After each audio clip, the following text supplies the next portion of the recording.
eat today. You can buy Great. stuff for your family. You have to understand in South Africa, if you earn $100 per month, you're in the top 40% of salary earners. If you do $500, I'm a 10%er.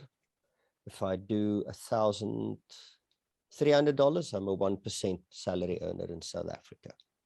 Yet, there's a lot of guys driving around in very expensive cars. So the inequality is just massive. So about 60% of the country lives with under $100 a month.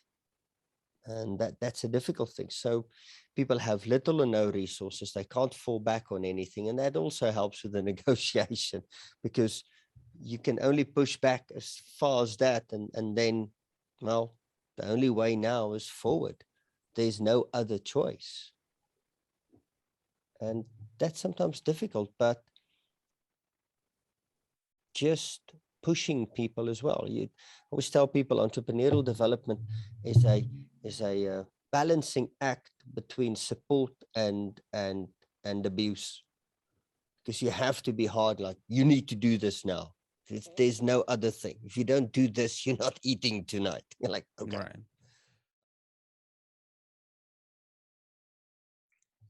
Yeah. So what's your story? That's an interesting one. Let's see. It's lockdown. It's the day before lockdown, the first lockdown in South Africa. So we had a harsh one. I don't want to use the term overreaction, but it could be a label that might be applied. And my son and I moved out of the house. We started a new life together. I have custody of my son. Only 4% of men in South Africa get custody of their children. And fresh out of a divorce, lost most of my business because I focused on that instead of building the business. I had one client left, which paid me before the move, so I had money to move, and then I had no cash left. All my speaking business dried up as a result of COVID. And the first day of lockdown, I had to start building a new life and a new business and a new income. And that's quite an interesting thing to negotiate, to say the least. Yeah. You gotta get the income first and quickly. Yeah, in a lockdown, when the world went like, hey, we're just going to switch off for a bit. So, I mean, we can all hypothesize that you went off to your desk and started working on your resume for about 2 weeks, living off your savings.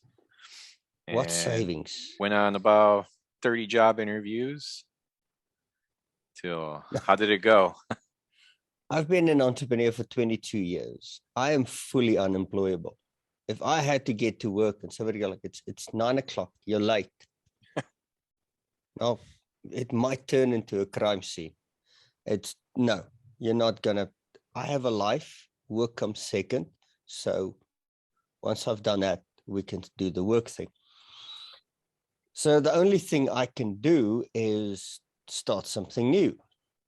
And it's the same process that I applied the same thinking and process that I've developed since 2015, because I looked at my life and said, okay, we need to get out of debt and we need to have at least 5 months overheads cash in the bank.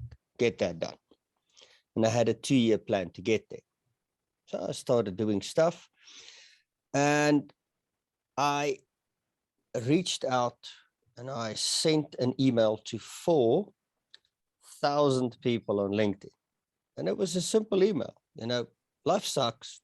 What are you doing? How can I help you? This is what I'm doing. If you know somebody who can use this and that, please introduce me. And that unlocked business and created stuff. And 7 months later, I overshot my 2-year goal. And since then, my business has just been growing and growing and growing. Are you still counting on LinkedIn, or we hear a lot of talks that it's really tough to get a conversation going? Anything it's like a 1% if you're lucky. I, I still only rely on LinkedIn to connect. I love Wow. networking. You know, as an introvert, I love networking because I start to one side of a Yeah. room and I just work it right through. I'm fearless on that one. The problem that I see with LinkedIn and not having conversations is that pay close attention to the emails that you send people and also emails you receive. How often does it start with I want this. I Hey, I'm need this. just reaching All out. the time. Yeah, No. I'm just this. And it's a difficult thing to start a conversation without because there is a point of interest. So sometimes I start with a question. Sometimes it irritates me. But ask yourself the following question. If the three of us were at a networking event, how much time would we, the three of us, dedicate to getting to know each other? We'll spend 3-4 minutes, most probably. You know, what do you do? What do you do this? What's your interest? Where you're moving towards? And we'll see if it can go somewhere. But for some reason, when it's electronic and on LinkedIn, oh, we don't have to do that no more. Why do I need to read somebody's profile to know what they're about? And we don't do the groundwork. And I think a lot of the time in negotiations, we don't do the groundwork. Oh, the prep. No, you have to do that. One meeting, I read some company reports of 60, 70 pages. So when I sat down in the meeting, yes, I know you're doing this, this is your strategy, this is your goal for the year. And the woman like, well, what did you do? I studied because this is important. You are important. And people can smell it when you're just there like, hey, how you doing? Give me money. You don't go for We the need to ask right stop. away. No. Well, What sometimes can I I do do. first? Yeah, I've had a CEO once tell me, please stop. I'm like, you know what? I have a world of respect for you. I'll speak with you in 3 months. Okay. So I just toned it down. But you're typically starting with, how can I help you? Or what do you need? I How do try to you start? find common ground. You know what? Empathy is a great thing. And when you can find a place to connect, you know, if you see they scuba diving, you're like, wow, you know, tell me about the places you scuba. If they like aviation, hey, tell me about that. If they have kids, whatever the case may be, start with that. But if you can find a business goal, I go like, I see you're busy with this job creation program. I'd like to talk to you about that. And I have some work that I do around that that's been greatly successful up to now. And that brings it down to a choice. One thing I found works very well because at the age of 50, I'm on the dating game, and that's fun. Very sarcastically stated, I must say. It's an interesting world out there. But I have no issue to talking to anyone without fear. Most guys, when I approach a woman, they're like, oh, I don't know, and they stumble. No fear. And Do how you do I do that? engage with a no oriented question? Not at all. No, not at all. As I have no predefined outcome. The typical male response, if they see a beautiful woman, their mind tells them, I want that. Okay. And then they get nervous. I look at her and I go like, I don't want nothing. I'm just going to talk to you. And that really lets a conversation flow. I stood in a shop once to buy milk. 30 minutes later, I walked out the shop. Oh, we were talking. She's a marathon runner. She's a chartered accountant. I shared a lot of information because I didn't go there with an agenda. Yeah, just small Yeah, talk. just, hey, you're a human being. How are you doing today? And find a common thing. Oh, I see you're running. I Tell me had more about the stuff you've run. Yeah. had a classmate in college tell me she had a crush on her professor, and I said, "What is it about him?" She goes, "The way he walks, so much confidence, slow, takes his time." where it's the body language too. It's we're talking Absolutely. about it's the persuasion. Are you doing the prep work? Or are you Yeah. going in there looking all slobby with asparagus in your teeth and hair, or you go in there with confidence? I agree with you on that one. And for some reason, everybody thinks they should dress like tech billionaires, I'm going to tell you have something some horrible I've done in my t-shirt and life. t-shirts. Yeah, tell me about Eugene, that. you know me, Darth Vader for a reason. These two kids come knocking at our building door. I open up and they're looking like they just maybe going to go play basketball, jeans and a regular shirt. And they said, "Can we look at your utility bill?" I said, "Man, if you're going to come around doing business, have the decency to wear a dress shirt." Yes, And they said, please. "Really?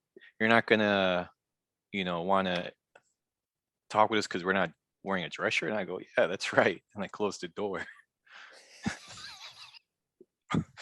I, I mean, maybe because I was on the white shirt getting ready to put on a dress shirt and I was feeling bitter.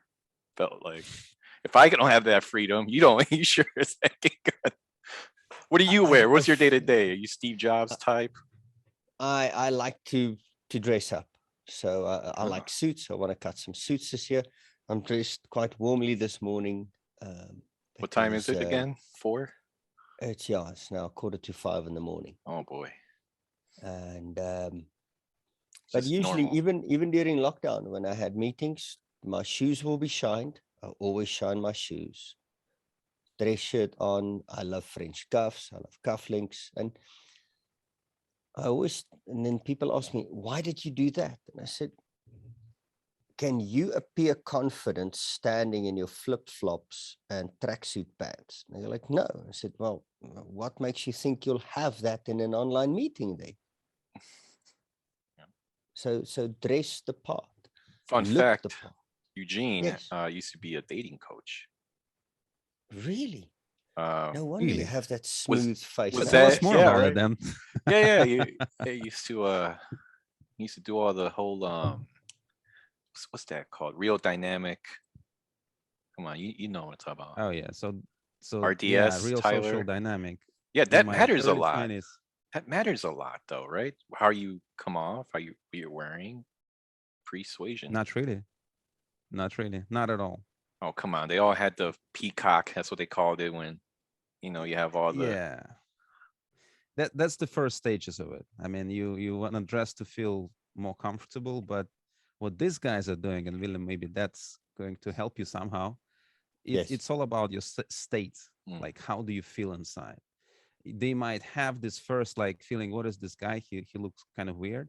But as soon as you come and start opening your mouth and you just feel confident and self-amusing, all the barriers just fall down. And I agree.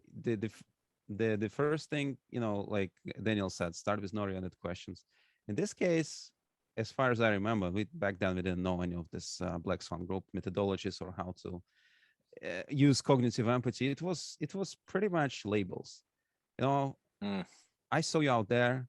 It's going to sound awkward. My name is Eugene. Or Yes, start Oh, with my something name like discount. pattern therapy. Hey, I'm Eugene and I like salad. Pattern that's a interrupt. good Yeah. opening. I like That's salad. it. It most of the times it makes them laugh, and laughter is always a good sign. So And after that, you just start That's a good. conversation. See, I have a different line, and salad is a new one. That's like pilchards and chocolate sauce for dessert. I always go like, so read any good books lately? As a good starter. And first and foremost, you know, are they reading? Are they intelligent? And they get the cocky answer. Yes, I just finished Nietzsche. Well, I see the milk is on sale. See you 5 minutes later, and it's like cruise past. so kind of leading you on what your Yes. opinion is there to try to predict how you would behave in the coffee shop scenario, one of the mock negotiations that we do. You would Mhm. excel. One of the sure signs of this is going to go bad for the negotiator is, hey, can I get a free cup of coffee? And it's like, hey, you just met. Start building listening, get some Mm. empathy, get the report. maybe they'll offer it to you in exchange. And that has happened. When they go straight for the ask, that'd be like you going up to the girl and saying, getting that Let's number get right married. away. Yeah. It's Can going. I introduce you to my mom? Yeah. Let's go and meet my mother. That would be, maybe I should just do a few of those and see. Uh, That'd be a nice one. That makes me think of something, and I saw some guy selling online marketing and stuff. I'm not a big fan of that, but he said something that really resonates with me, and I think about this on a daily basis when I interact with people. He says the purpose of sales copy is not so that people understand, but that people feel understood. Yeah. And that for me was just boom. Whatever else he sells, I don't really care, but that made sense. And he gave me a lot of value. And I think sometimes during a negotiation of some sort, we're just trying to get people to understand, but it's about making them feel understood. And once a person feels understood, they drop their guard. And then you can have that, and then you can bring your needs and wants into that. But too many times people, I don't know, maybe they watch too many rap videos and think, oh, it's just about money, guns, and it's business is not like in the movies. I Have you think it's noticed? the opposite. I think they're the opposite of that go-getter assertive. I think we've been getting softer over the generations to the point where people are not asking. Like that guy who said, kudos to you. I respect you for continuously asking. Kudos to you, because probably no one else is really doing it. I have to agree with you. Business in the current environment is very easy because if you take a little bit of action, you're like miles ahead of everybody else. People just don't seem to do the work. And Call reluctance comes to mind. How do you overcome that? Hey, I've been at a place where they just fed me leads, and I've heard it before. It's like they give you the stuff and you just want more of it. And it's like, hey, you should get it on your own. I want to make a nice comparison to learning to fly. And I think it is the process, and it feels like that when you have to do calls and leads and stuff. So I was about 16 when I started doing my pilot's license, but I have motion sickness. So as a qualified pilot, I can fly and vomit at the same time. It's hilarious looking over to your passenger thinking like, are we going to die? But there's only one way to overcome that. And the flight instructor said, well, you're going to fly consistently for 3 days or continuously. So I arrived 6 o'clock at the airfield, swing the propeller, go out, and I have to fly in the general flying area till I get sick. And then I'm allowed to turn back. And that's a 15-minute flight. And then the airfield was positioned next to an abattoir. So if the wind wasn't good, now you're sick, and now you get the downwind from an abattoir as well. Okay. So you go like, oh God, can I just switch this thing off and just get out? I don't feel well. And you do that, and then you feel right again, and you do it again, and you do it again. After 2 days, I could read a book, eat a hamburger, and you could do anything with that plane. And because my balance system became conditioned and used to what's happening in the acclimate. Yes. And I like to compare that story to overcoming that call reluctance, because it feels that way. It feels like hell. If you've ever had motion sickness, you know how it feels like, can I give up on life now? Please stop this. And Willem, got a question for you. Yes, that's very interesting about the conditioning, and you have a very interesting description on your LinkedIn, and I'm sure it captivates, it attracts all the eyes. The human entrepreneur, micro enterprise specialist. Can you talk a little bit about that and how negotiation plays a role in your business? Thank you very much for that. The human entrepreneur plays in, because we have, if you look at the whole Silicon Valley thing. It's just customers, customers, products, customers. And I go like, excuse me, I'm also here. I'm the guy who started this thing. Can I get something? And it's the way that we design or we build businesses now is we treat entrepreneurs like lemmings. If we throw enough of them down this hole, eventually it'll fill up and a few will stand at the top. Let's do that. And I go like, no, let's not do that. Because customers are important. Without your business, without customers, your business won't run. But without the entrepreneur, the human being, it won't exist. So start with a human being first and form a relationship between the business owner, and the customer. It's a co-creational relationship. So I have a human-centric design towards that. When it comes to negotiations in this type of work, it is very difficult. Because what we've done in South Africa, because I'm very familiar with the South African environment, is we've taken all the greatest and latest thinking around startups and entrepreneurship. And we simply brought it down and applied it in an African context. And it doesn't work. It simply doesn't work. Yes, on bigger companies, it does work. I agree with that. But for the greatest part, just activating entrepreneurs, it doesn't work, because in the first world environment where you guys are from, it's simple. I'll do the lean startup things, and the it take a failure few rate, months. And the failure rate is, yeah, but they say- that's also not something that I want to yeah. bring me back to failure rate. And we have a few months to get that product market fit. Now, in this environment, people don't have resources that lasts them longer than 48 hours. If they don't earn in the next 48 hours, they're out of Oh, resources. Jeez. Now we're starting to plan, go like, yeah, it'll take you a few months. Like, dude, I need food. I don't have an income. Yeah, but in 12 months, you might have your first customers, and that doesn't work. So that's the thinking of the whole industry. And it's a multi-billion-dollar industry. And now I'm going, excuse me, let's start with the human first. You know, these unemployed people, let's start with them first. And let's not use that methodology. Yeah, I've developed something that we can help these people to start a business, make money in a matter of days and weeks, so that they can financially sustain. So how do you do that? How do you promise to get some sort of a returns on your investment in terms of time or finances within the next 48 hours? You know what? Getting back to, it's about taking action. Less talk, more action. And when you take action, you have to talk to people.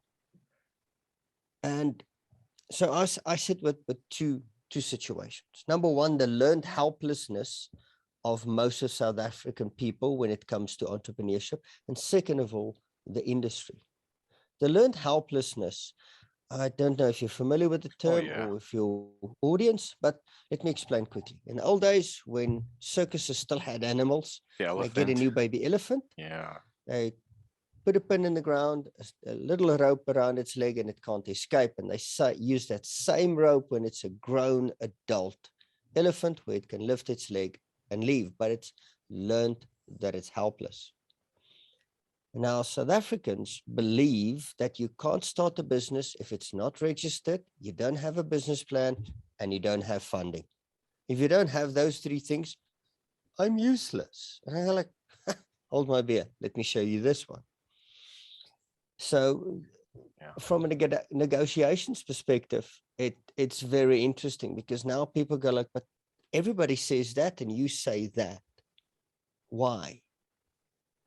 And what I like to do is always approach stuff from a human perspective. And I always relate everything back to a relationship. You know, if you look at the typical startup thinking, when I said, you know, the Silicon Valley thing is about everything, you give everything to the business. And I go, no, that's a very bad idea. Imagine, Eugene, you being a dating coach. You know everything about this woman that I want to date, what her likes are, what her needs are, what makes her happy. And I take all of my time, money, and attention to give everything to her, but I never tell her what I want. How would that relationship be? It'll be hell. It's the basis of an abusive relationship. But that's why we have an abusive relationship with our business. Now, when you tell people and show them that they can have a better relationship with a business, one that's reciprocal, one that is healthy, that grows the business as well as you, and how you need to So, do William, that, I'm sorry, it really no makes a interrupting, difference. just to kind of make sure that Please we understand. So stay it on seems to topic. me that Yeah. you're describing on how to make an offer. So Oh yeah, the if whole pitch you're thing. taking someone and if you're taking someone and saying, you're going to become a micro entrepreneur, micro business person in the next 48 hours, you have to learn how to make an offer. To make an Yes, offer, you have to figure out what they need, if there is a need there. at all. absolutely. Yeah. But before they can make an offer, they have to overcome their own fears. The biggest sale that you'll ever Yeah. make is to sell to yourself. Either you can do it Yeah. or you can't do it. And that brings it back again to empathy. One of the exercises that I get people, before you can make an offer, you have to listen. So I always tell people, when you leave class today and you get home, if your mom, dad, girlfriend, whoever is there, That's big. listen to them for 5 minutes. Just listen to them for 5 minutes. And that whole class would go like, yo, what do you mean? It's the first Like, step of behavioral change stairway. Listen. Yeah, just listen. And it's fascinating what comes of it. And then Not people, listen to respond like I'm doing right now. yeah. But offers as well, getting back to you, Eugene, sometimes you really don't have to listen all that much to make an offer.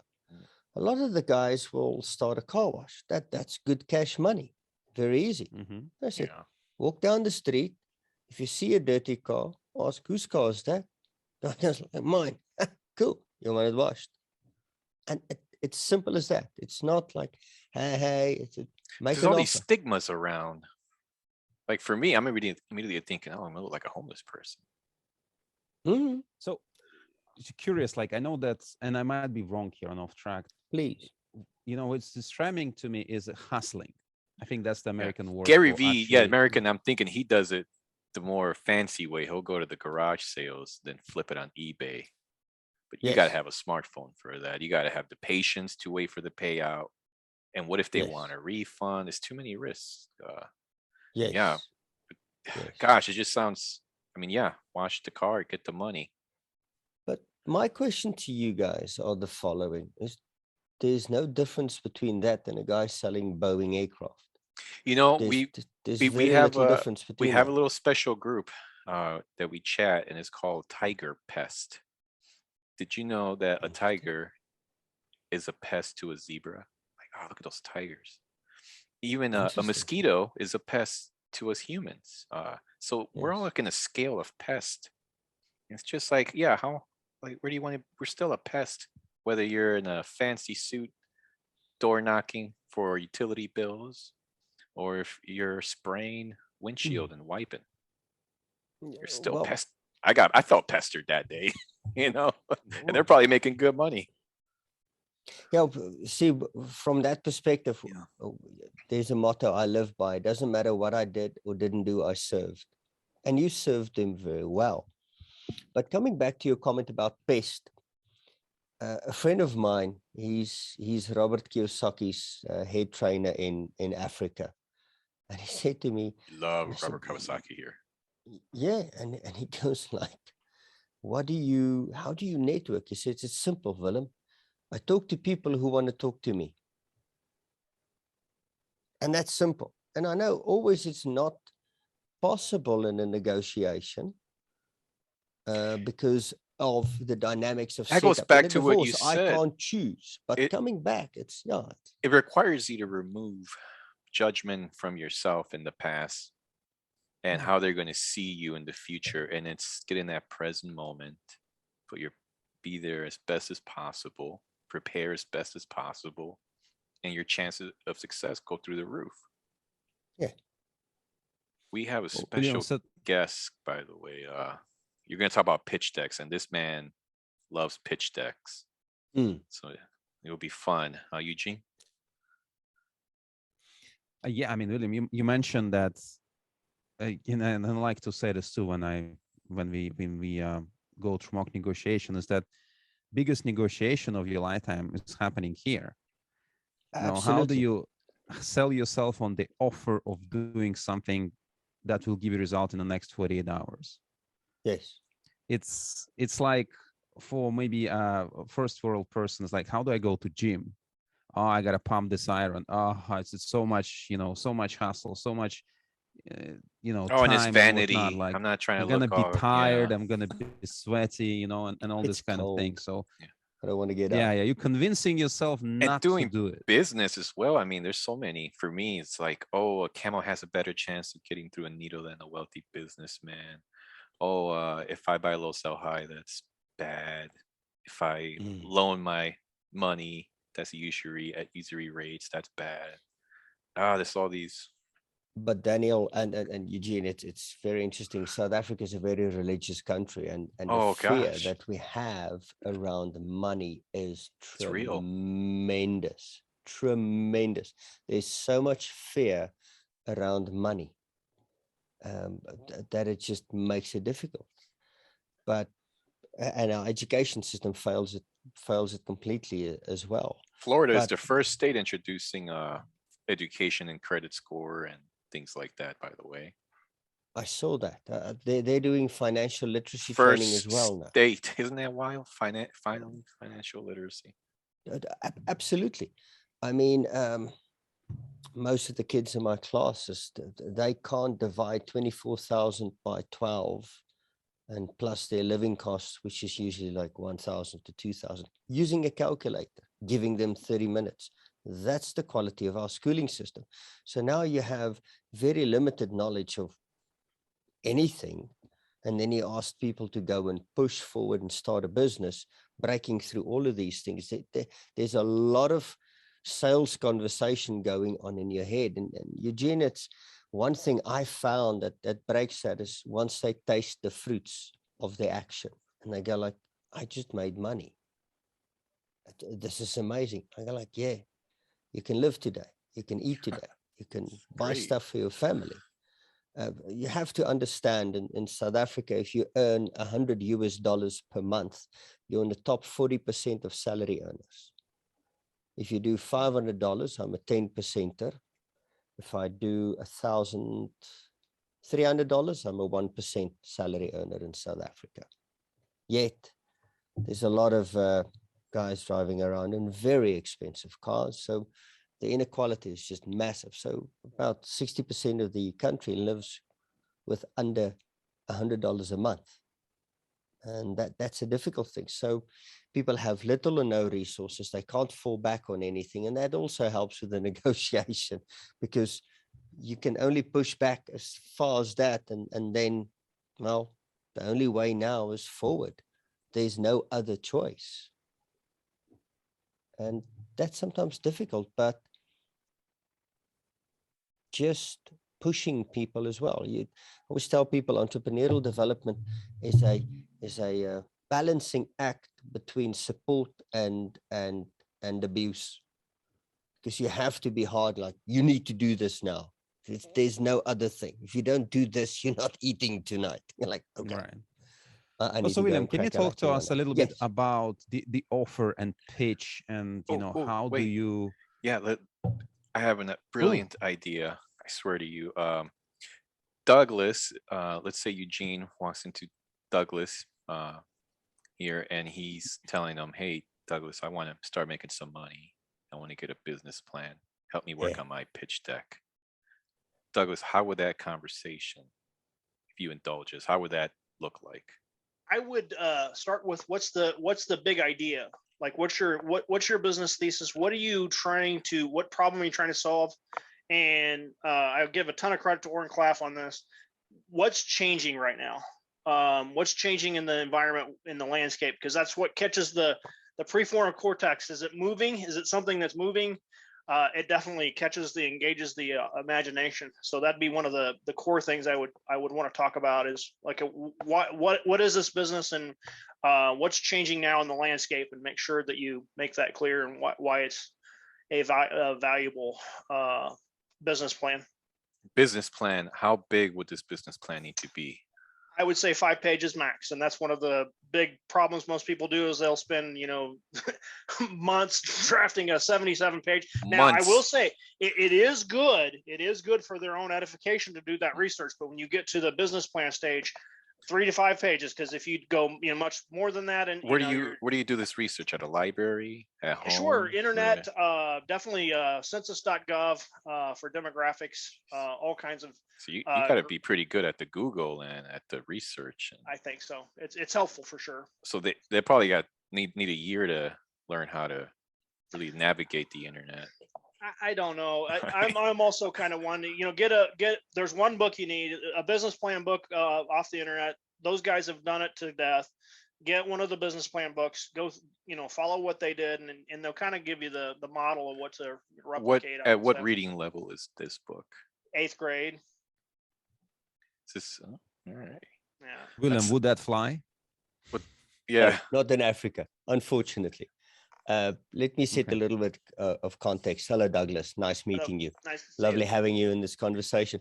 Yeah. So lean startup and that approach is very much, and business planning is an opportunity-based process.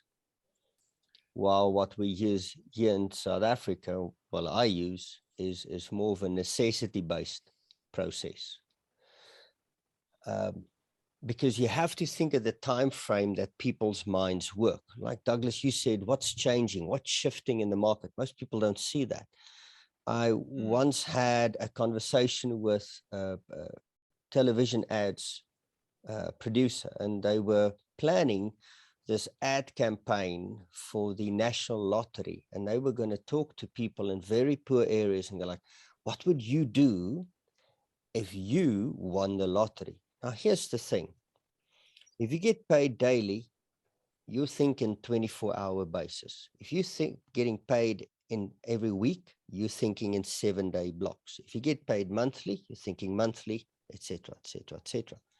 And she said we had to can the campaign completely and stop it because people couldn't think further than 7 days. They would cram in a whole lotto winning and spending and living in freaking 7 days. They just couldn't see further than that. So now to ask people, what's shifting in the market? I don't know. I'm like this currently. I'm just trying to survive currently. And, but the research that we do is a bit different in that if you can consistently go out and make multiple offers in a day, best research ever.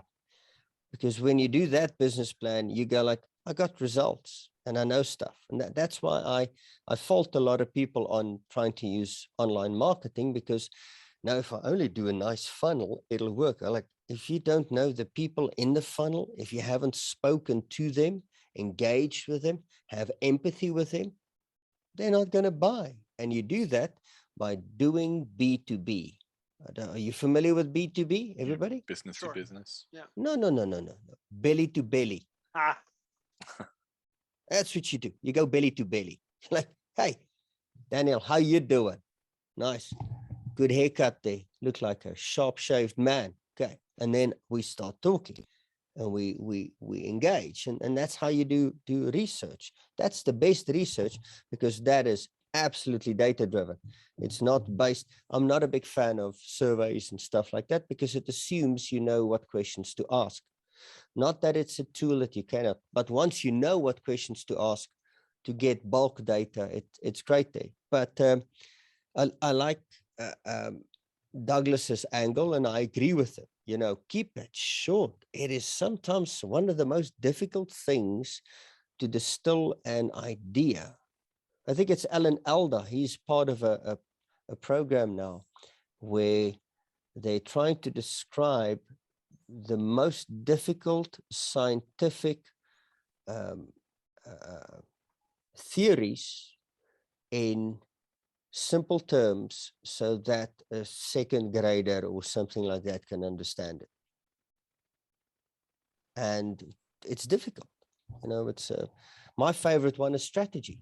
How many of you've met strategy consultants?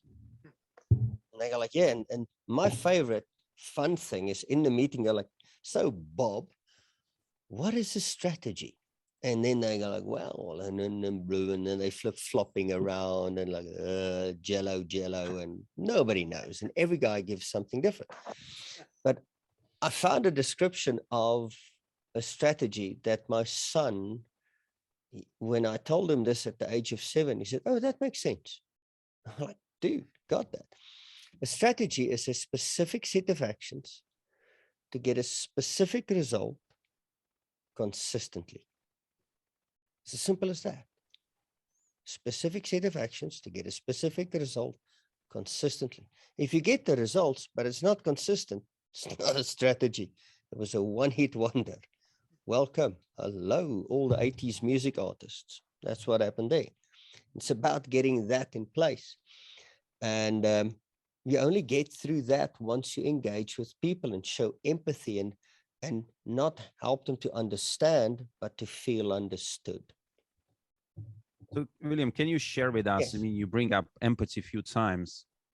Like, what would be empathy like when you explaining it to your clients, right? The people who are striving to become this micro entrepreneur within 48 hours to to get the results. So you giving them the strategy, you're giving them means to achieve that goal. Now, the difficult part perhaps is the empathy. Like, it is not a trick, or it's not a trick, it's not a tactic, it's something that you cultivate over time.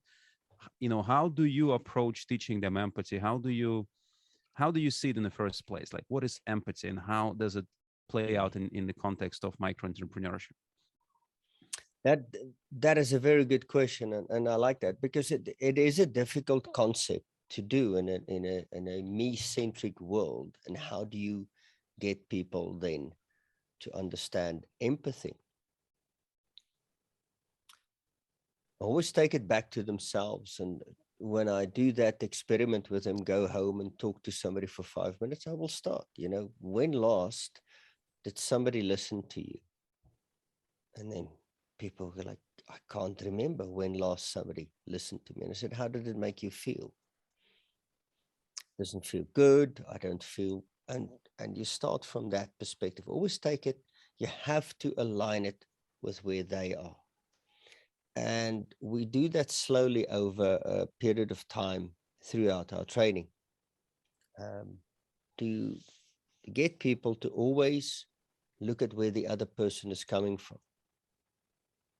But you have to start with yourself, because once you can show them how the other person feels by making them feel the feeling themselves, then they get that. And usually you take up negative things, when somebody didn't listen to you, when also they didn't listen to you, or somebody just calls you and tells you, here we go, you need to buy this, or they judge you in a bad sales pitch. I mean, you have to change or your life will go down to the toilet. I'm like, no, I don't have to change crap on this side. This is mine. So best way to teach empathy is people to let people feel the negative emotions of not being empathic towards them. Does that make sense? Here's so a big you let question them, yeah. that we've been grappling with Yes. the last week. Have you ever run into that individual that's just look at your background? No, even that's even has grips. A stone wall. No. You ever met someone Yeah. that they just won't let you build that empathy? Oh, Just- yes. How do you try to crack through, climb it, go around it, or just next person?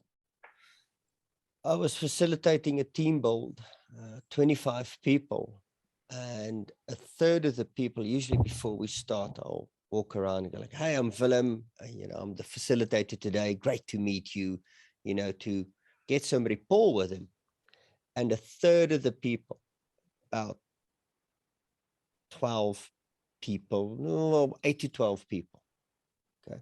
When I said, hi, I'm Willem, they would look me up and down, fold their arms and turn their back on me and walk away. Oh, Now way.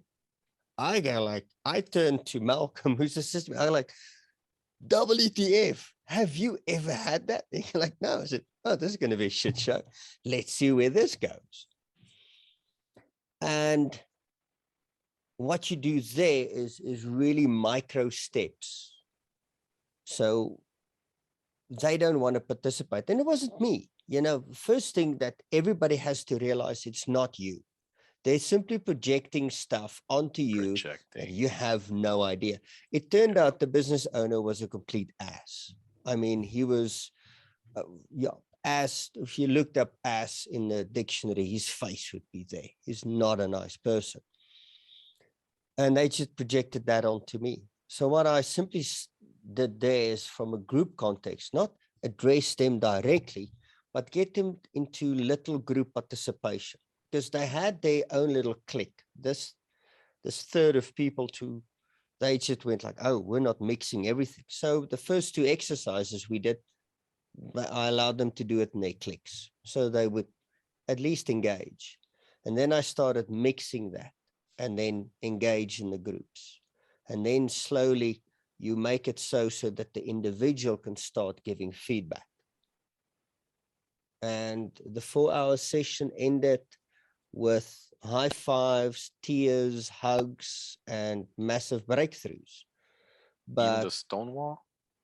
Stonewall, patience, just patience. The worst Stonewall I had, which I could do nothing about, was I was standing in Yeah. front of an audience of 300, and this is what they did for half an hour. The most, no. All. I kid you not. The guy before, 3 people before me on stage, I went like, I've never experienced this. It was the best and worst experience in my life. Luckily, at that stage, I had a friend who has a rock band. And I said, what do you do if people don't respond to your music? I said, it's the best ever, because they don't accept what you do, so you can do anything. Mm. And so in that stonewalling, it also gives you absolute freedom. Don't see it as something that really pushes you into something. Have fun with it. It gives you the free, have fun with it, Be because graceful. anything you do, Oh, they my go, body shifted. Yeah, that's good. Yeah, have okay, fun now with you it. go like, well, if Damn, you that's reject good. everything that I give you, I'm going to give you everything. So let's have fun with this. Hold my beer. Let's see where this show goes. Now, I don't know if this was baloney. One of the best copyright things that ever caught my attention. Got so curious, I even signed up to the email. Is this guy says he was B2B sales, not very low success ratio on LinkedIn. Very often it's the case. And he just got drunk and started emailing random people and those that haven't responded to him. And he got feedback like no other. Compress his whole year into like that one night times 3, he said. And I'd love to read those messages. Yeah, that's why I was so curious. I want to read them. And it's just so funny and blunt. People were like, wow, that's just so funny. It's refreshing. Like, you sound like a normal person. That's kind of what you're alluding to. It's like, hey, you're being too stiff, man. You don't need an 8-page. Just go get the money first. See how that feels. And go get some more. Go get some more. Maybe you could outsource that at that point. You got to think big. You got to think more than 7 days ahead. Can you think 70 years ahead? Generational wealth. That's people can't. That's a tall order you're serving up that's there. the environment that we're living in. One thing I found really works well with the youth that I work is philosophy. And I love Taoism. I'm a big fan of Taoism because it's simple. Same as Stoicism. It's a simple. Douglas and I are big Stoics. Picture the worst case scenario. Yeah. So what I like about Taoism is the concept of what they said. If you hold on to your ideas, you're like the strongest and biggest tree in the forest. Yes, heard of this. But the smallest axe is your enemy. Oh no! They say, be like water. Okay. If you try to block water, it just simply flows around it. It's not very hard, yet it cuts through the landscape and creates valleys and mountains. That's how you got through that stone wall. You said you Yeah. just kept at It's it, just, kept at it. okay, there's a block. Where do I flow now? Where do Yeah. I? It's that serendipity, but then again, not holding on to a predefined outcome. And it's fascinating when you see these young people, first and foremost, I only talk to customers with money. If I don't have money, I don't talk to them anymore. And I'm like, okay, bit harsh. We can tune that. But then they go, when that person says no, and I just flow like water. And then that person says no, and I flow like water. And that's the thing is, if you want to look like a fool, attack water. You're going to look like an ass. Like, oh, bad water. Oh, it's just going to flow around you. And I think sometimes we forget to flow. I have to. And that's sometimes it. And I think, Eugene, in your dating coaching, that could have happened as well. But also with the negotiations that you teach, people apply a recipe. And then when they hit the stone wall, the recipe runs out of ideas. And you're like, oh, what now? And then I fall over. And it's be like water. Let the knowledge flow and apply as it goes in the moment. So just a quick disclaimer: I never was a relationship coach or dating coach. That's just Daniel messing around here. Okay, And I cool. totally agree with I swear I thought you were. But you have the shit I mean, to he's match got that. he's got that smooth enough game. persona. He could 'Cause have. He he- easily could I have. mean, but in my defense, he did know that our real dynamic group pickup lingo, so he might have read a couple of books. Some say books. It's relationships. yes, it's relation. It It's all boils relationships. down to relationships. You know what? I will say, I'm a married man, and I had an awkward mock where the empathy was so good that one of the participants says, "Are you guys flirting?" Get a This room. woman's like 20 years my age. She loves film, and we're jiving on that. And I'm like, man, you guys put a stigma on listening and empathy. Thank you. It's out there. It's It- out it- there. it's That absolute- stigma. Yeah. Wow. That means I have to go say hi to people. And what if they don't like Connect. me? And what if I don't like them? What if we fight?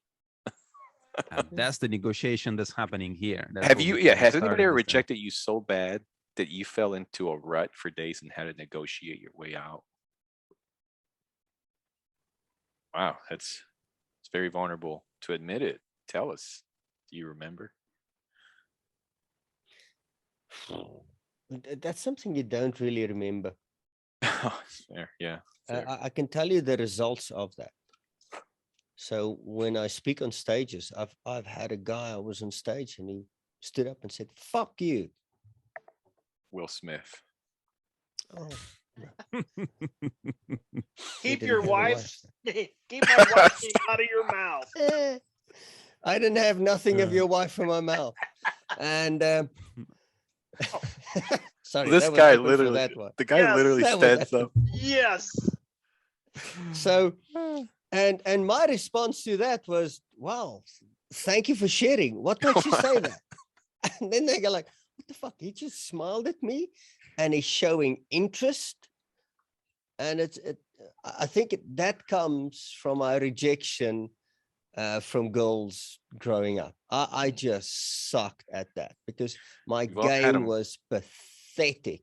It was I got stood up this at a Burger King. meek thingy. Yeah, and it just didn't work at all. Yeah. So humiliation was a big part of my teenagedom. But now I just look at it and that's the result is I think show interest. If somebody really puts you down, show interest. They go like, "Oh, Curiosity, you're right? such an irritating person. Even your wife, if I was your wife, I would divorce you." Well, thank you. What makes you say that? It's Yeah, validation. Yeah. And Tell you us know more what about yourself. It's like judo. You're Yeah. screaming at us. Tell us more. Yeah, It I'm is listening. verbal judo right there at its core. verbal judo. That is Yeah. that's a title of a book. Well, Make a that's note of actually that. what my old roommate in the military used to watch. He was going to be a police officer and wanted to go detective. And one day I walked in on him playing his drum set, watching verbal judo, and I'm like, "What's that about?" And he goes, "Oh, like people are like verbally attacking you. How to turn it against them, and I'm like, yeah, I'll never need that. I'm out. Boy, was I. This is what negotiation is about: is verbal judoing yourself and your counterpart. Take that energy and turn it into something else. and managing the flow. Right? Yeah.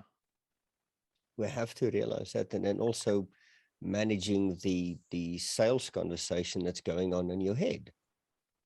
That's a difficult one. Am I this? Am I that? Am I at my best? And that's not always a good thing. And also the dark side of that is when you start going self-licensing. Oh, because of this, I deserve that. No, you don't. And then we self-license ourselves into bad behaviors. Oh, like become arrogant, become Mm-hmm. just Yeah. what's the word we see in our mocks sometimes? Entitled. Mm. Ooh, I like that Yeah. one. So Frankly, I think that's a outcome preferred dependence. behavior than the opposite of it, where it's like Yeah. a beggar type. Like, I don't deserve it. I'm bothering you. Mm. Yeah, because sense of entitlement evokes sort of an anger. If you don't get what you desire, you're gonna get angry. I think you In should. majority of cases. Dang it! At least you Well, should tried. you or not? This is- Anger is a destructive energy. It could be very productive, but See, majority of forget cases is strategists. destructive. You need to be tactful. You know, Mm. at the old days, Yes. it was a big honor to get so close to your enemy that they will let you put their arm around. And then if you were able to stab them in the back and they didn't see it coming, you were a maverick. Whoa. Et tu brute. Oh, Yeah. this guy. Yeah. Dang. Yeah. Empathy Yeah. monster. Yeah. It is very deadly, and it's seen like a handbag. Like, oh, you don't need what empathy is for. It's not.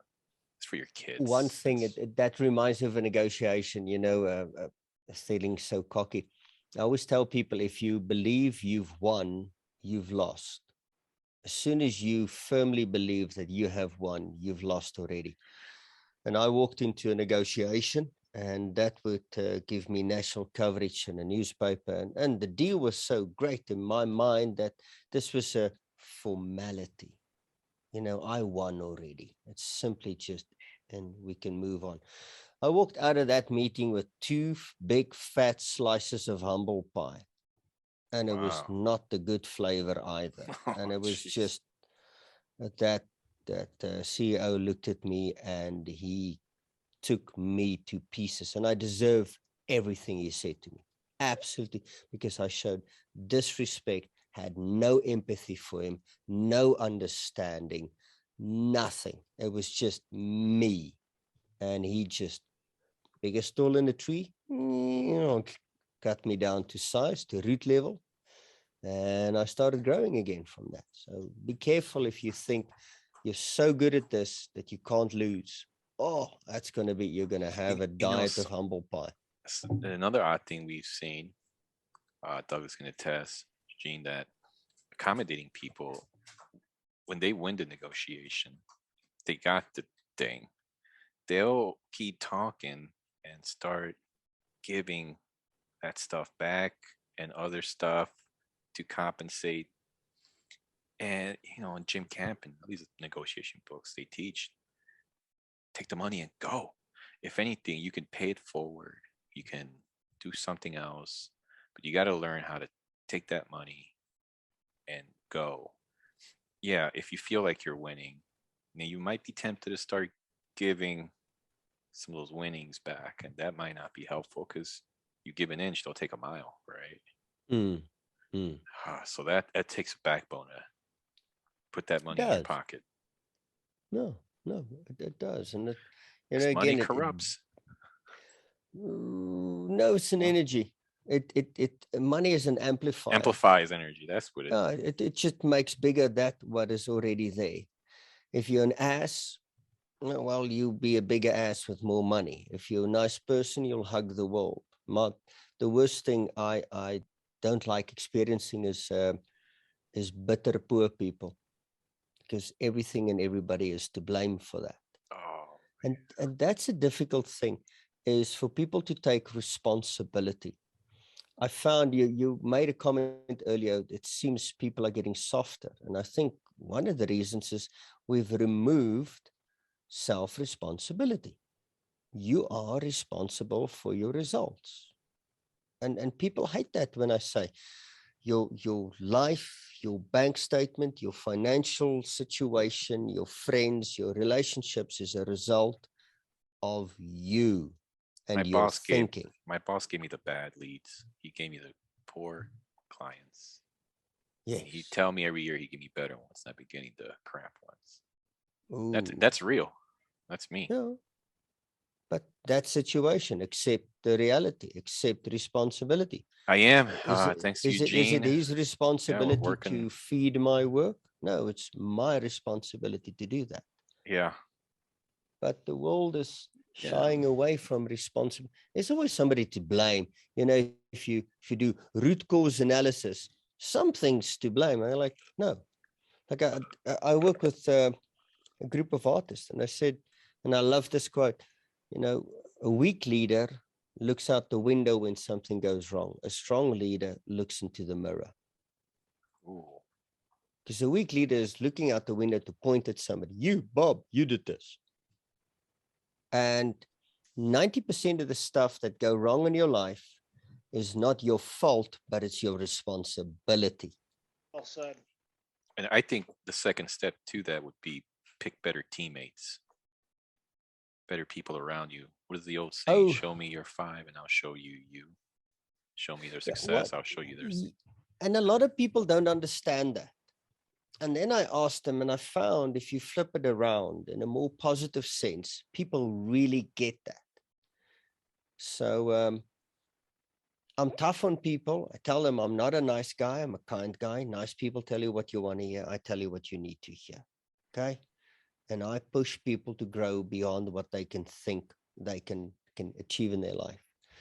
And instead of telling them, if you surround yourself with idiots, you're going to be an idiot, because already they have a bunch of idiots in their life, most probably, same as I had at that age.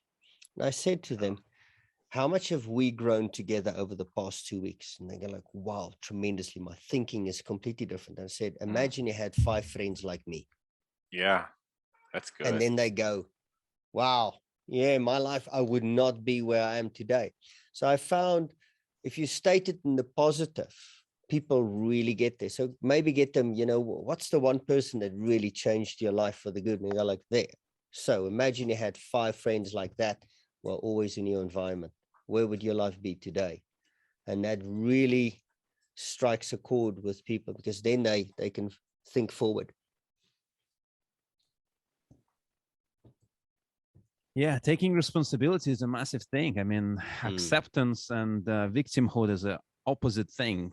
Like you mentioned before, we all fall into those pockets of guilt and shame, victimhood. Shame on you, right?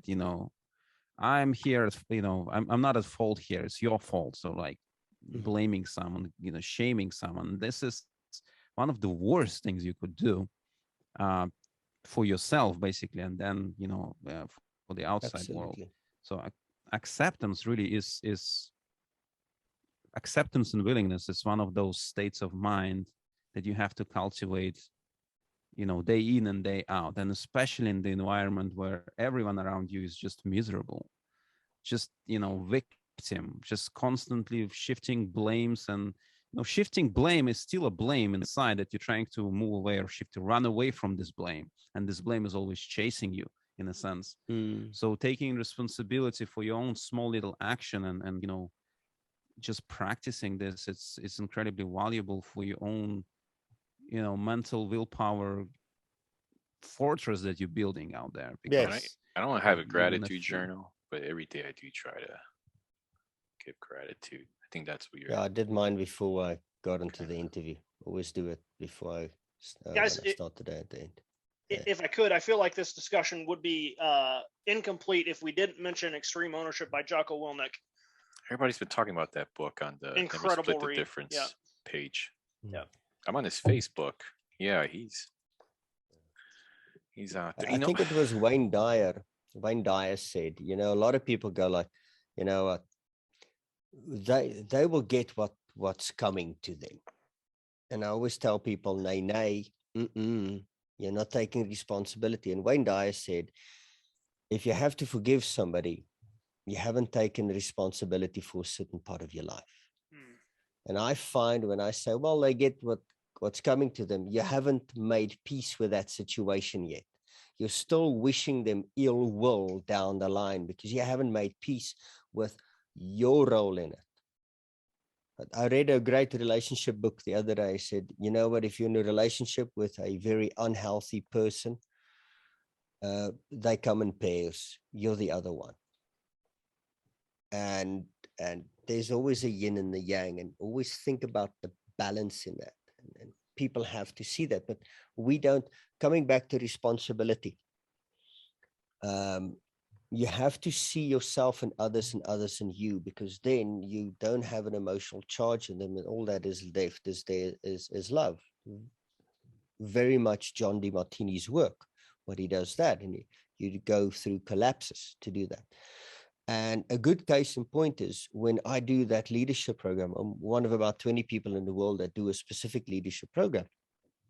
And the first words that I utter, last time I worked with 100 CEOs, is, good morning, ladies and gentlemen. Underneath your seat, you will find a Ziploc bag. Please proceed by switching your mobile phone off and sealing it in the bag. You can access it again in 4 hours. I give you 30 seconds. Okay. Now, that's an interesting ask. Asking an organization C-suite to go like, we're going to go incognito now for 4 hours. It's a tough one. Now, if I go there cocky, like, do this now, you're going to go now, you little children, you listen to me, they're going to rip me to pieces. If I go there meekly, please, ladies, gents, it's so nice today out here. Thank you. And let's peacefully start this. They're going to wipe the floor with me. So what I do before I start working with these level of execs, I go and see their success in me and my success in them. And I look at all the decisions I've helped people make, decisions I've helped other businesses make. And I look, in total, I've created $20 billion in value with the advice and decisions that I've given. So I look at that guy. You've done $20 billion. I've done $20 billion. We're the same. We're fine. It's in a different form, though. But recognizing that, and look at any bad behavior. We judge bad behavior because it's a part of ourselves which we disown. Oh, I'm not like that. No, I'm not. Oh, that hillbilly? No, I'm not like him. No, you are. Go and look at situations where you are in the form that you are, and you own it. Because then you can truly connect with people. Go read up on John DeMartini's work. It's fascinating. The values factor is a great one. But come on, let's be frank. You got to have a limit. You got to have a limit with an individual. There's a whole thing done on programming, best algorithm. If you get slapped once, eye for an eye, that's not always the best way. Turning the cheek the other way, nonstop, indefinitely, it's also not good. After a while, you gotta hit this person back. Yeah, no, it's not about capitulation. It's about understanding, seeing you, really seeing you. I watched, remember Avatar, the movie? Oh yeah. I watched it with my son the other day, and when they greet each other, they go, "I see you," and that for me is a very interesting. That movie has caused a real disorder to go into the psychologist book of disorders, because people feel PTSD that world doesn't exist, that we're not in sync. We don't pray before we eat an animal. Okay, interesting. Yeah, But, it causes a real. Imagine you just connect with your pet. Something. We're missing that connection. Yeah, and that's the thing, is see people. When you see somebody, see them. And when you judge something, ask yourself, where am I the same? So when you run up against that because that's the big problem we're having, is we're coming up against those concretes. How do we penetrate? And what you're saying is see them through that concrete as good people. And Where have I been like that? Where am I like that? And usually when I am, in what state am I? And you break through it. And sometimes it's just simple being there. Like I said, you know what? Eventually it breaks through. It's just give people time. Because why are they stonewalling? Because they're not performing like you expect them to perform? Tisk, tisk. That's not very nice of you, is it? It's stonewalling from your perspective. What are they doing from their perspective? Are they truly stonewalling, or are they not where you want them to be? because these people have been penetrated before. And I've seen it where one person hard, but then someone comes along and we ask like, hey, which one got more out of you? And he goes, well, this person, number 3 or number 2. And we're all like, yeah, number 2 did get more out of you. So it's not that you don't give anything out, it's that when you approach a certain way, and we're like, what was that approach? And yeah, he said, this person was just very empathizing, understood him. And speaking of that, we gotta have respect for your time. We're 10 minutes Yeah, over. cool. I need to go and wake Any my son. final parting words for the audience? Any way to reach you preferred? Thehumanoentrepreneur.org, or visit my homepage, willemgoos.com. Goos, you spell my surname, go US. Just GOUS. Always can go US. That's a good America. one. America. Yeah. But a thing, and I want to quote John DeMartini on this one. One thing that you have to always remember is the quality of your life is determined by the quality of your questions. And never forget that. Where are questions of quality? Things Thank that you, Willem, for lead to coming understanding. today. Yeah. No, You said thank 10 you out for of that. 10. And imparting your knowledge. Appreciate it, guys. Yeah. Always Thank love you, talking William. to you. Douglas, nice meeting you. Nice to meet you. All the best. Peace All and the best. assets, people. Thank you. Bye. Thank you.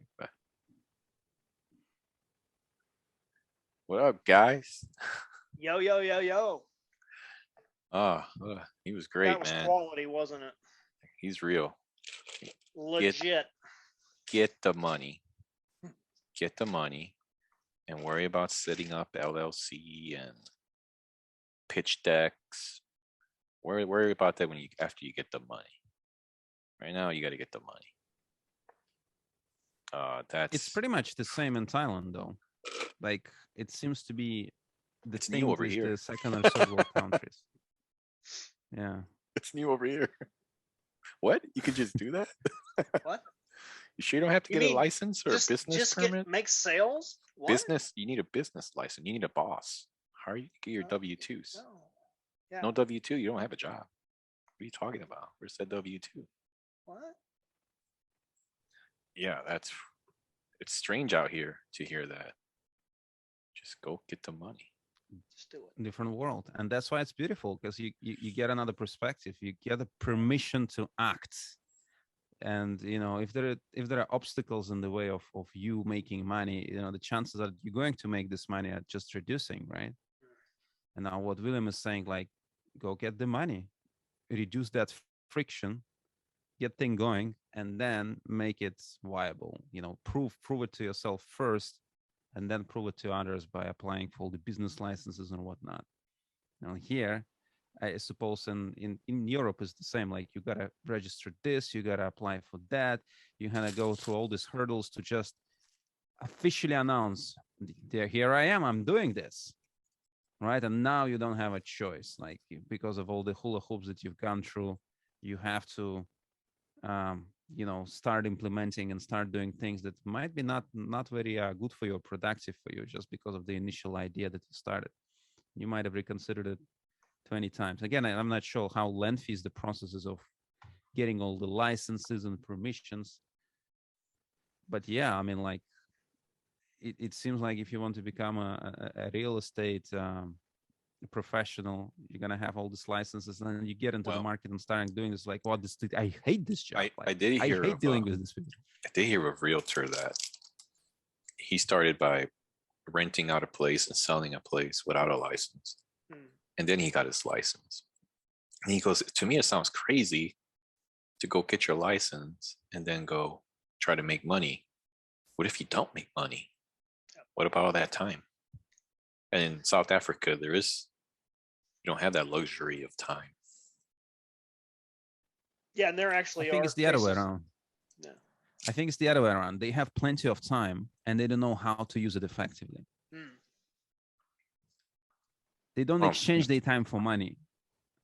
Like, I wouldn't know. that's the whole premise of the micro entrepreneurship. Like, you can exchange your time for money. You have to start hustling, start doing this. And then once you get this thing going, then you can develop into a viable business. You have to exchange your skill for money first, whatever that might be. Is a skill of washing a car, or is a skill of doing such shopping for someone else and getting your $1 or $2 in so that you can feed your family. And then you build upon that. It's like Willem said, it's people are just shifting blame all the time. I cannot do this because of this, right? I don't feel right because of that. 10 people rejected me, therefore I cannot approach the 11th person. I don't know. That seems to be the case with third world country. Like, people don't do things because they don't allow themselves to, use their time in different way, in different manner. No. No, probably. I mean, I've been in a first world country. Only all your life, yeah. Right. Iraq and Mexico. No, Mexico's second world, isn't it? Is it? I have no idea. But I remember I couldn't wait to get home to like some consistent electricity, Yeah. outlets throughout, comforts. Comforts, yeah, that's true. Then you become too comfortable and you don't want to get out of your comfort zone. And then you get fired and you cry. Shifting blame. Gentlemen, it was a pleasure. Great conversation. Always. Gotta run here. And